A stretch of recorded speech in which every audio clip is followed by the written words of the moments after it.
I have extensively covered Nahashon Njenga, but people have inboxed me and requested me to talk extensively on him. I had talked about Nahashon Njenga when I talked about Tom MBOYA's death. I had covered Nahashon Njenga when I talked about George Morara's death. And I had covered Nahashon Njenga when I went to the place where he shot Tom MBOYA, and I repeated the same. But I've seen that also it is good, even though I may be repeating myself, but it is good to also cover him so that he is the center of the attention. He is the center of attention. He is the principal participant in this recording. The other one was Tom MBOYA was the principal, and the other one was George Morara. It has also come to my attention on the matters of Nahashon Njenga and other cases, like he was called Thuo, Joseph Thuo. I can't remember the Christian name, but he was called Thuo. He was the district commissioner in Nyandarua, 1975, when J.M. Kariuki died. I have seen people are trying, in intelligence we call it turning operation. Turning operation. This is how turning operation happens. If I want to tell you something and you don't trust me, I can send somebody whom you trust. If there is somebody whom I know who would even tell you to drink poison and you drink poison, I would send that person to you, so that, especially if I know that if you hear something from me, you will not believe. But if you hear something from the other person, you will believe. So I will turn that person to you. I will convince that person to tell you what I want to say. And then since you will hear from that person, you will trust that.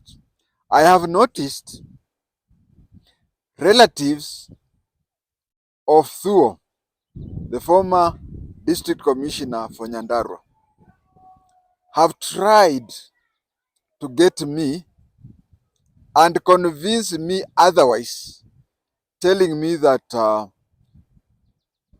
the correct picture of how J.M. Kariuki died was this way, this way, this way. And I turned to them and said, you can tell the people. You can tell the people, yeah. So that, no, people trust you and whatever. So they are trying to turn me for me to say it, that, and since people trust what I say, they want me to use me to go and tell people on what I do not believe in. Not only what I do not believe in, but they are trying to change the story so that coming from my mouth, it will be trusted. I am not God, and I do not know everything. But I decided that anything that I gave evidence to the truth, justice, and reconciliation, I will always stick to that. If you come up with facts which contradict me and prove me otherwise, I am a human being. Because in all these things, I was not there. And if evidence comes to show that I'm wrong, I'll be the first person to accept. But having gained the little respect that I have in the country, now using that to use me to try and give false information, no.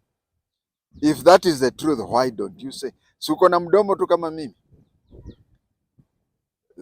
I've also noticed relatives of Njenga, Nahashon Njenga, are trying to use me to give falsehood about him and whatever. Some people are inboxing me, telling me that Nahashon Njenga was killed, was hanged in committee in the presence of his family and whatever. Well, this one, I'm ready to argue. But anything I say, including this one, if you have facts, present it. And if you present it and it becomes that yours is more right, I'll be the first person to accept. Because those days we did not have CCTV. Now, I want to talk about Nahashon Njenga. I don't know where the Kikuyus got the name Nahashon. Is it related to the word nation? I don't know. I want you to know about him. Of course, I've already said, I've mentioned him and whatever. But this one is specifically for him. When Kenya attained independence, there was a lot of students airlift.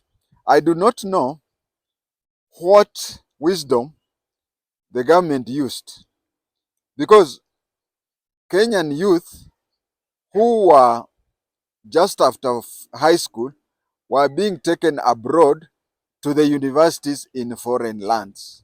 They were being taken to foreign land in the universities so as to take over from colonial leaders. But if you look at the colonial leaders, for example, a Kenyan would go abroad and come back with a degree. And those people who have studied Simeon Nyachai will tell you, we had a problem. Kenyans would go to foreign countries for a degree. You come back with a degree, especially they used to like this degree called political science and administration, something like that. And then they would be taken to be district assistant. District assistant. District assistant was like a DO. Actually, today we call them district officers cadet.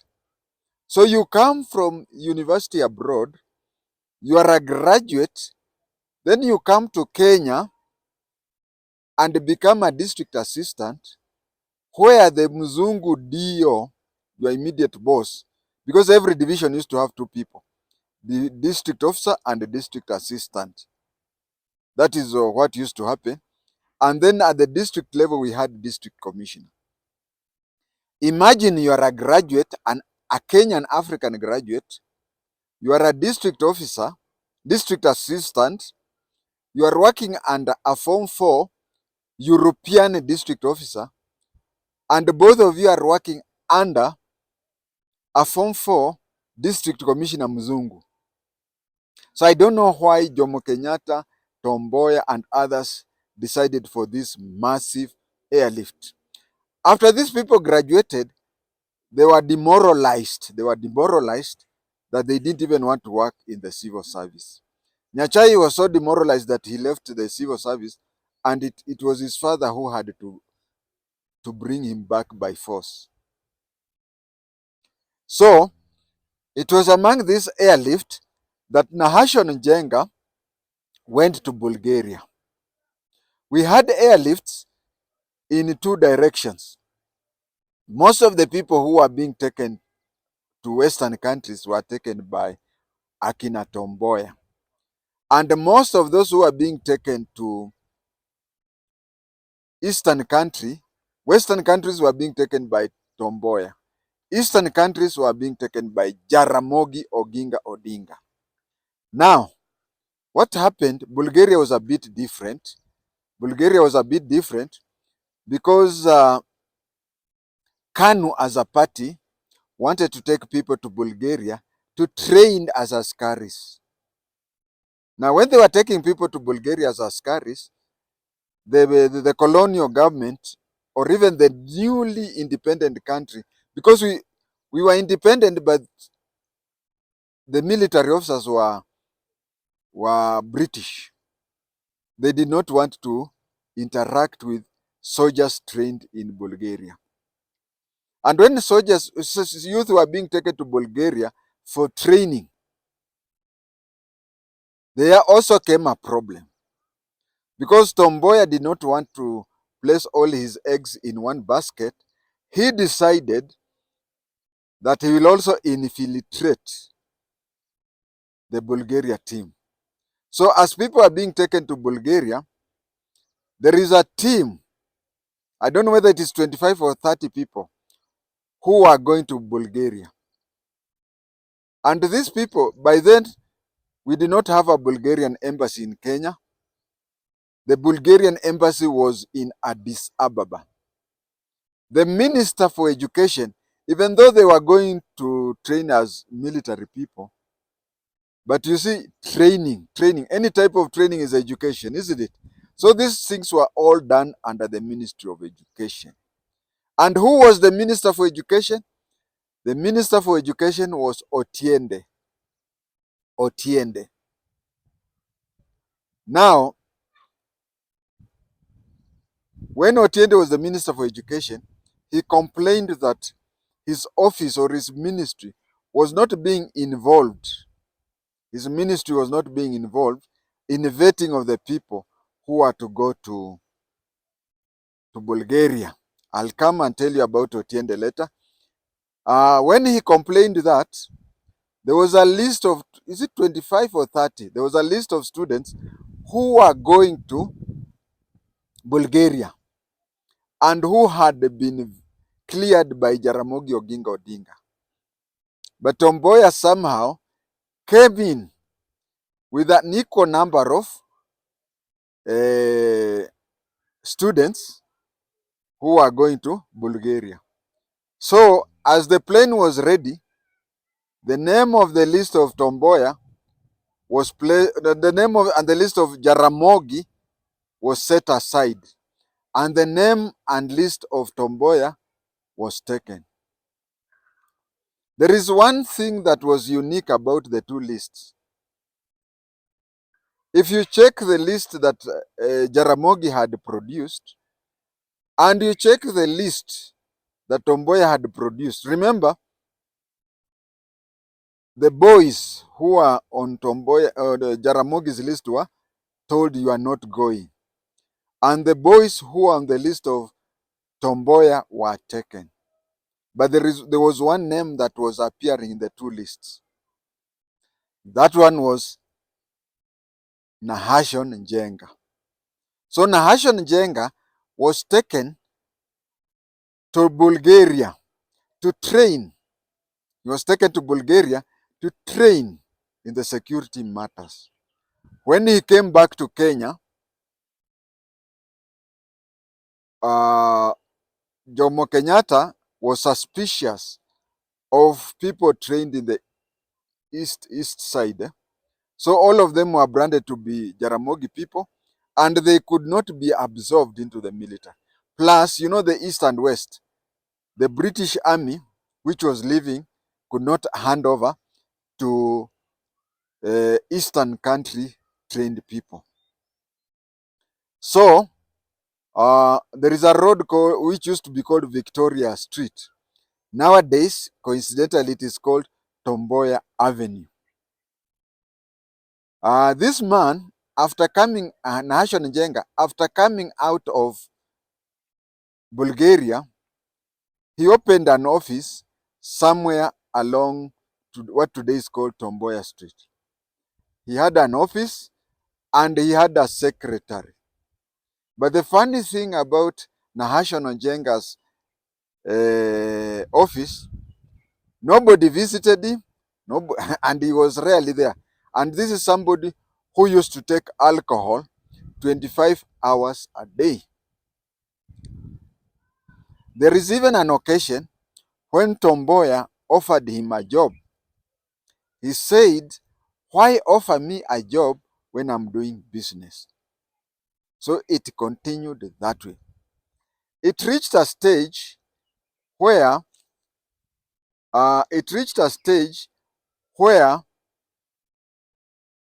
Kenyan constitution was being amended every day.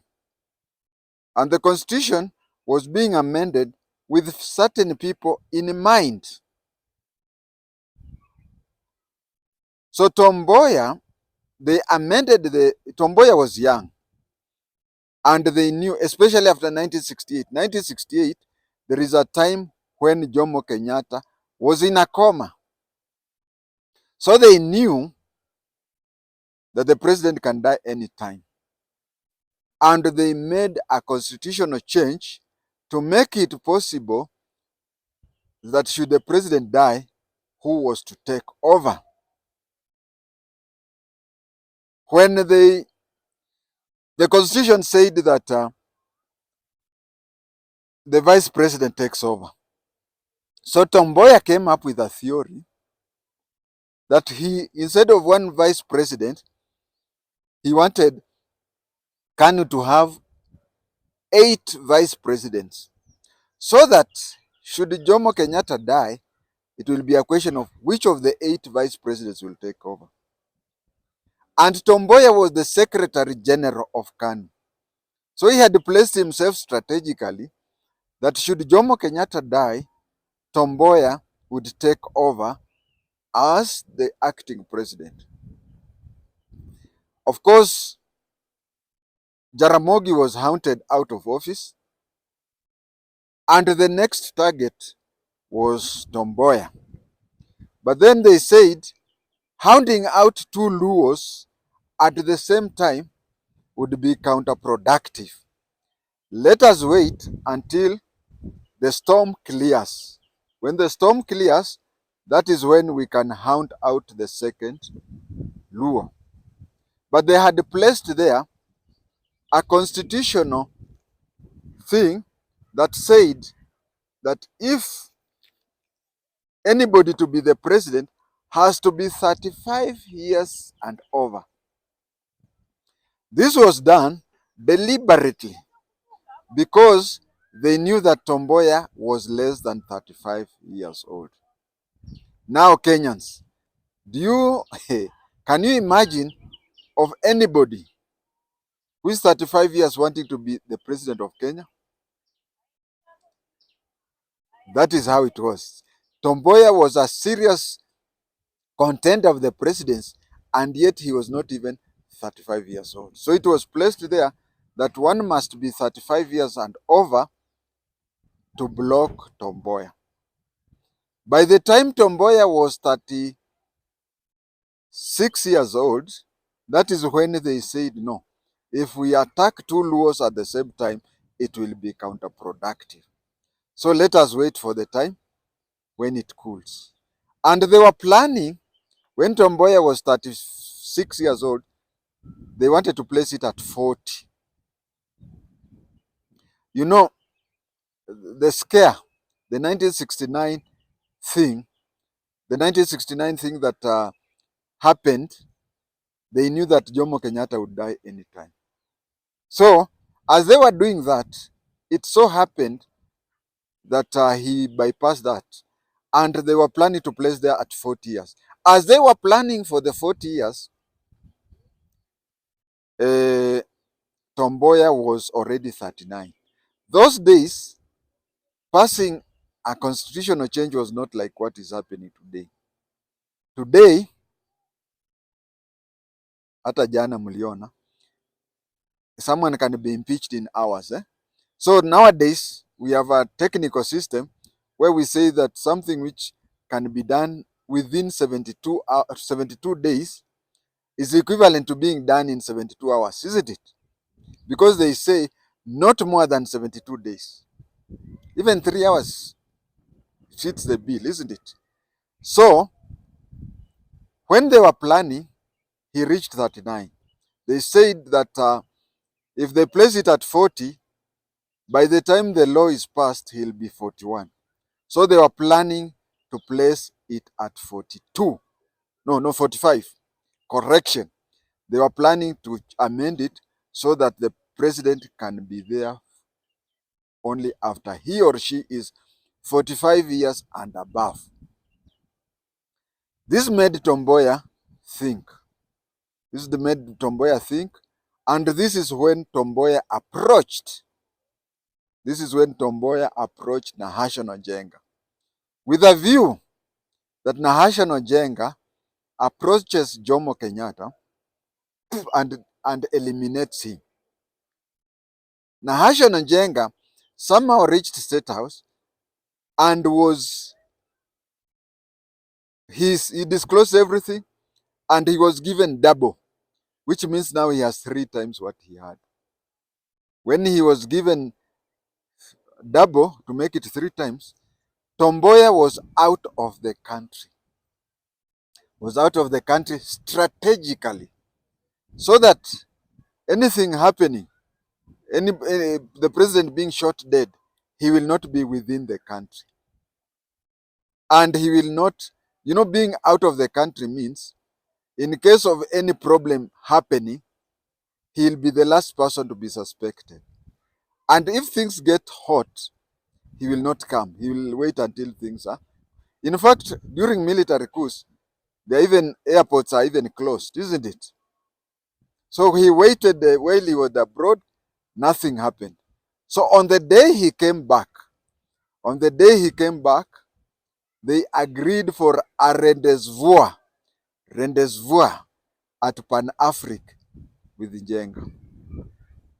And the rendezvous was very simple, because they knew that special branch would be telling them, especially Nahashon Njenga. It was agreed that when they meet, they have to send a signal to each other. And the signal was to be at Pan-Afric Hotel. The signal was to be at Pan-Afric Hotel, where Tom MBOYA was to be seated at a place. Then Nahashon Njenga was to come, approach that table. If he went, you can't jump over a table, isn't it? Especially in a big hotel, and especially you can't jump over a table when a minister is there. So the thing is, you reach at a certain table, you have 2 ways. Either you turn right and go towards the right, or you turn left and you go towards the left. So the signal was this way: go to the right and take a seat there, order your own whatever you wanted to take. That one will pass a message to Tom MBOYA that things are on the right path. Let us meet at the other place. That was one. But if Nahashon Njenga came, saw Tom MBOYA and went to the left side of the table, sat there, ordered a soda, that one would be, things are bad, I should be left alone. So when Tom MBOYA went there, the table which was strategically placed had other people's, and he wanted that particular table. And we have people who are told, tafadhalini minister amekuja and he wants to occupy. Minister nini? Si ni minister huko kwa ministry. Hapa ni kwa hotel. And so there was a scene. There was a fracas, and by the time Nani came, Nahashon Njenga, he noticed that and he had to, what do you call in cinema? Take 2, take 3. But that is how people who were there noticed. Because the following day, when the picture was spread, that this is a person who shot Tom MBOYA, people said, we saw him near the minister's table at Pan-Africa Hotel. Hii Webuye inaniingia sana. At Pan-Africa Hotel. After going to the right, showing that everything was on the right course and whatever, Tom MBOYA ordered something to give Nahashon Njenga time to move to give him time to move from Pan-Africa Hotel all the way to Government Road. Government Road today is called Moi Avenue. So he gave him time. And then again, Tom MBOYA had to go to the chemist and talk a bit. You see, somebody who's walking on foot from Pan-Africa Hotel all the way to Moi Avenue, You who is taking tea, then from there you board a vehicle. After boarding a vehicle, you go to the chemist and take your drugs and also A, B, C, D. That is what happened. Now, when Tom MBOYA was going to meet him, he wanted to know, why is the work taking long? Why is that work taking long? But when he stretched his hand to greet him, he said he was shot by Nahashon Njenga. Shot by Nahashon Njenga. When he was shot by Nahashon Njenga, uh, of course, everything happened and he went and died in the hospital. When he died in the hospital, Nahashon Njenga was arrested and taken to court. Now, here is where things are happening. And here is where Nahashon Njenga's relatives are trying to use me to misinform Kenyans. I tell you, the relative of Thuo, I tell you the relatives of Nahashon Njenga. When Tom MBOYA died, I was in Standard 2. And you happen to be related to him. I have met several times Constable Gethi. She is a granddaughter to Gethi. I respect the way the Gethi family has treated me. But any other family trying to use me to misinform Kenyans, I'm sorry. It will not work. So I said, after shooting him, he was arrested. When he was arrested, he was taken to court before senior resident magistrate S.K. Sachdeva. He was taken before S.K. Sachdeva and he was convicted of murder. When he was convicted of murder, he then shouted, "You have convicted me of murder. What about the big man?"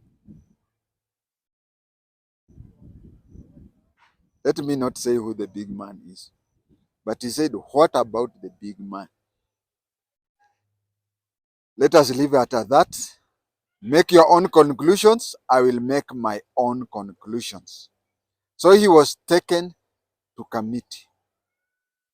I remember very well some issues came up later. Some issues came up later about whether he was really killed or not. He was really hanged or not. Because rumors started spreading, and I'll come to that. Rumors started spreading that he has moved to Ethiopia.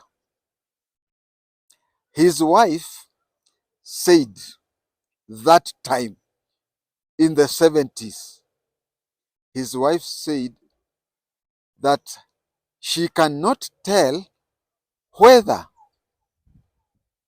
Nahashon Njenga was killed or not because she was called and he was handed over his clothing, his identification, his clothing, all his documents that he was arrested with were handed over to her. She was told that he had been hanged and buried.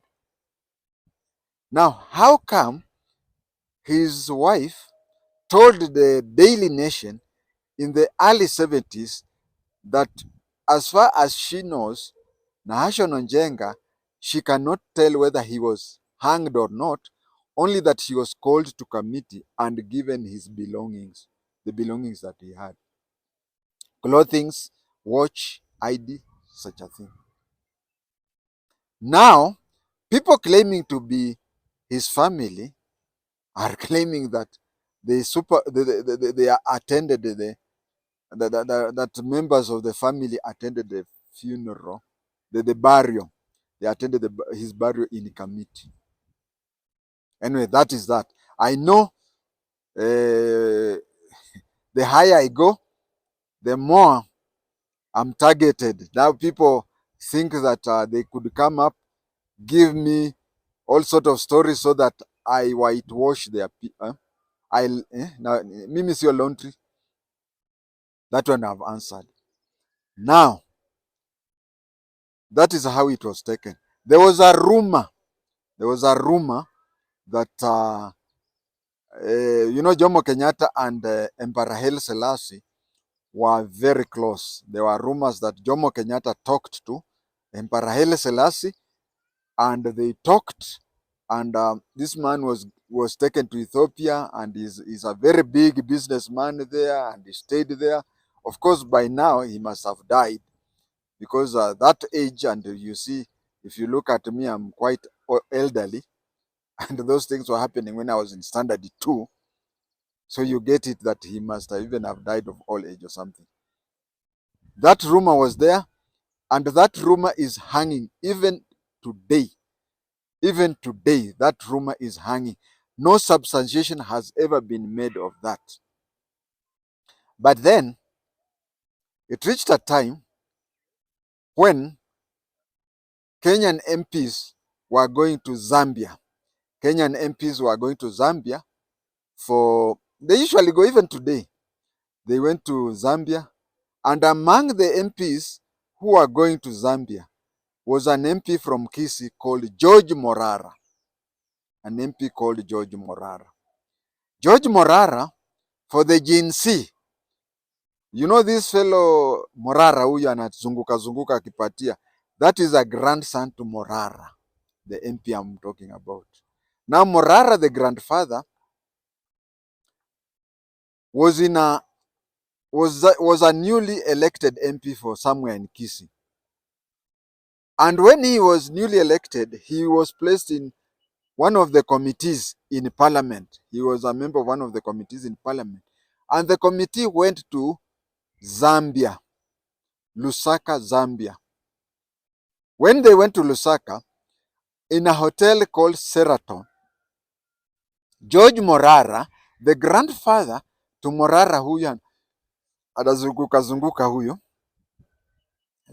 he went there and saw a person. According to him, he saw Nahashon Njenga, and he called him, and there was that shock. Then from there, na unajua Kisii wako na kimbelembele. Kimbelembele ya Wakisii haikuanza leo. He came back. Those days the airport was at Embakasi.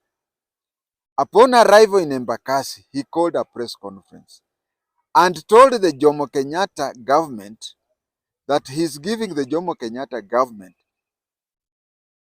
48 hours notice to come out clean about their whereabouts of Nahashon Njenga.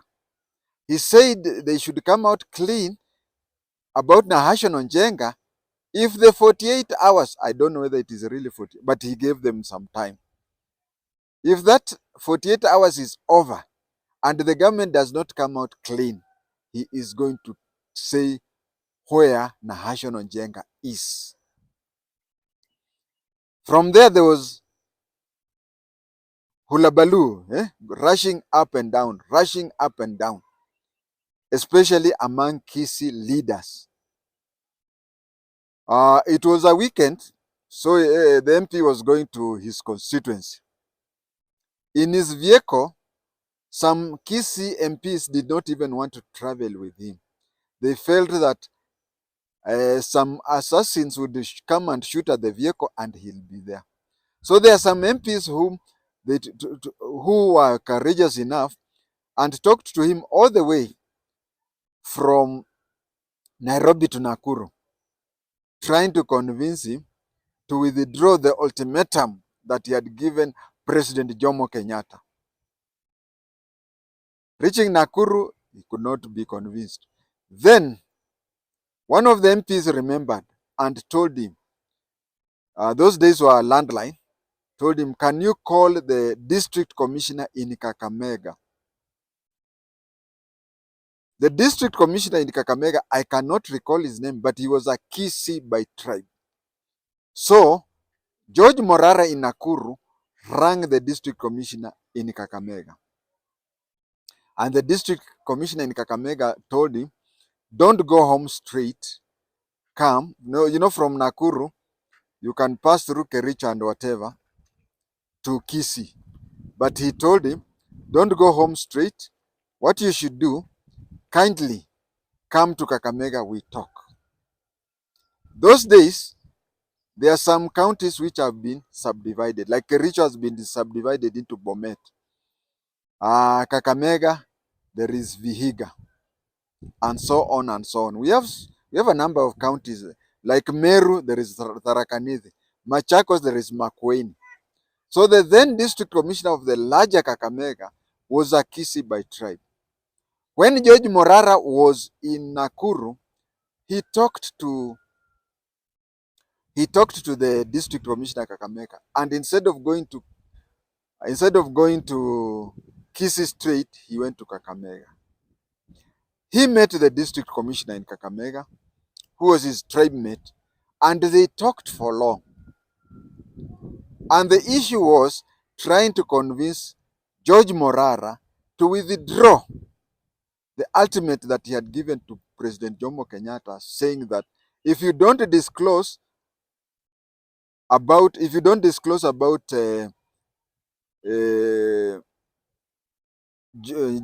Nahashon Njenga, then I will disclose.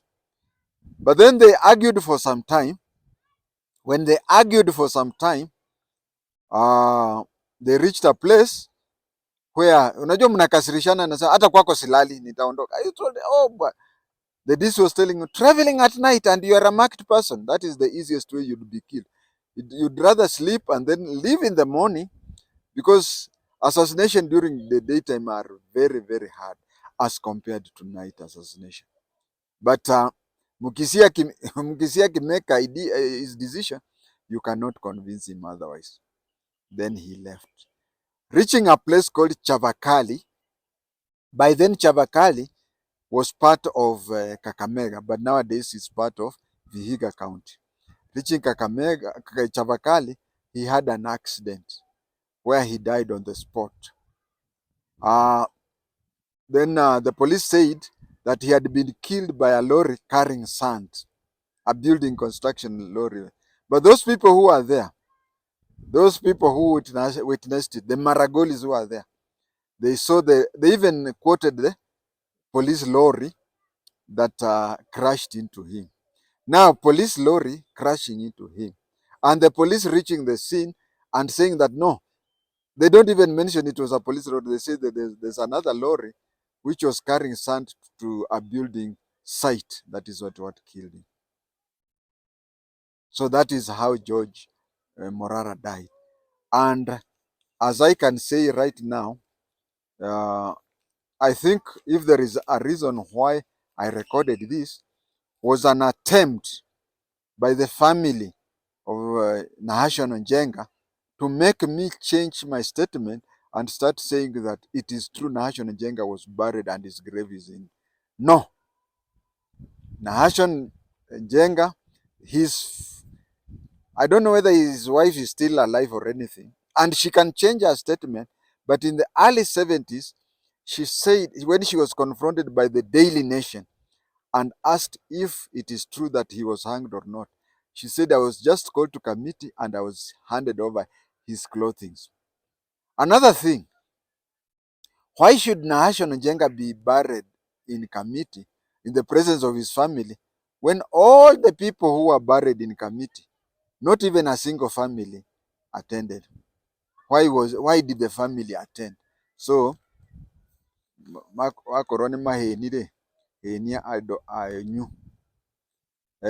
lastly, I wanted to say, I'd said that I'd say something about Otiende. Otiende was the Minister for Education. During Jomo Kenyatta's time, when you are the Minister for Housing and a new estate came up, it would be named after you. So when Otiende was the Minister for Housing, Otiende Estate was built. When Onyonka was the Minister for Housing, Onyonka.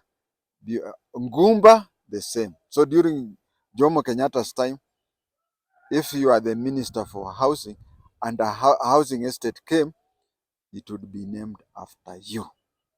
Thank you.